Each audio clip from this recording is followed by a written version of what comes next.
మహిళా bill 33% reservation అసెంబ్లీలో పార్లమెంట్లో మహిళలకు రావాలని ఏమైతే ప్రపోజ్ చేస్తే దాన్ని టెక్నికల్ కారణాలు చూపుతూ అదే పనిగా డిలే చేస్తూ మహిళలు కేవలం వంటగదికే పరిమితం కావాలని ఒక దురుద్దేశంతో మహిళలకు అధికారం రాకూడదని చేసిన కాంగ్రెస్ పార్టీ ముఖ్యంగా రాహుల్ గాంధీ గారి చర్యలను విమర్శిస్తూ వారికి బుద్ధి వచ్చేలా మన దేశంలో ప్రతి గ్రామాన కూడా వారి దిష్టిబొమ్మను దగ్ధం చేసే కార్యక్రమంలో భారతీయ జనతా పార్టీ కార్యక్రమాన్ని ఇక్కడ నిర్వహిస్తున్నాము.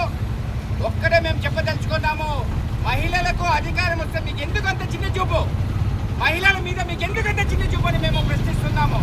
ఇటువంటి దాన్ని మేము పూర్తిగా ఖండిస్తున్నాము అని తెలియజేస్తున్నాము. భారత్ మాతాకి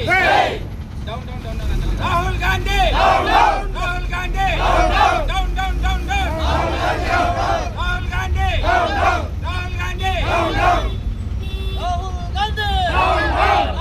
గాంధీ, మహిళా విలువకి పేద చేసిన దుర్మార్గపు ఇంటి కూటమి నశించాలి, నశించాలి, నశించాలి,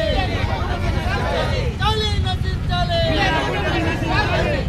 నశించాలి, నశించాలి, ఇండియా కూటమి, ఇండియా కూటమి, రాహుల్ గాంధీ, రాహుల్ గాంధీ, రాహుల్ గాంధీ, రాహుల్ గాంధీ.